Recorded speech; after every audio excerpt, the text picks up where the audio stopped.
সোনা সোনা, এই দেখো, আজকে আমার সোনার মা কত খুশি। 1.5 বছর আগে আমার একটা আংটি হারিয়ে গিয়েছিল, মানে আমাদের আংটি হারিয়ে গিয়েছিল আমার বরের।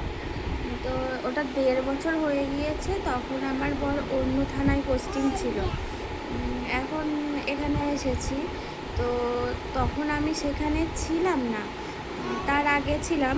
তো আমি বাড়ি চলে যাওয়ার পরে একদিন ও এরকম আংটিটা হারিয়ে ফেলেছে। এবার কোথায় কিভাবে আংটিটা হারিয়ে গিয়েছে সেটা মানে আমি ও কেউ বুঝতে পারিনি।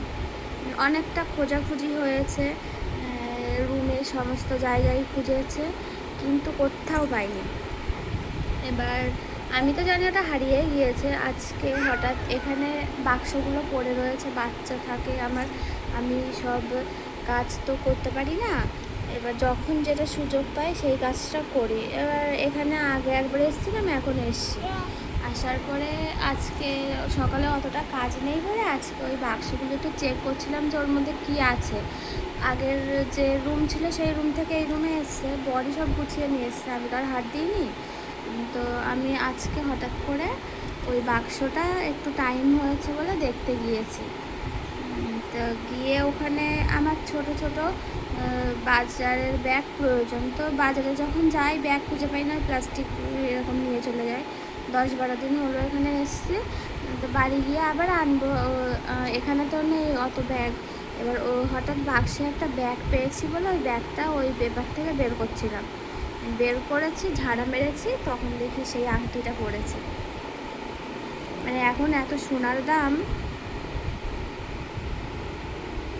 এই আংটিটা আমার বর হারিয়েছিল, অনেক খুঁজেছে। আমার মা একবার এখানে এসেছিল 1 মাস মতো আগে। আমার মা মনে মনে আংটিটা খুঁজেছে কিন্তু পাইনি। আর আমি আজকে আংটিটা খুঁজছিলাম না, এমনি বাক্স চেক করতে গিয়ে ব্যাগ পেয়েছি। সেই ব্যাগটা বাজারে যাওয়ার জন্য নেব।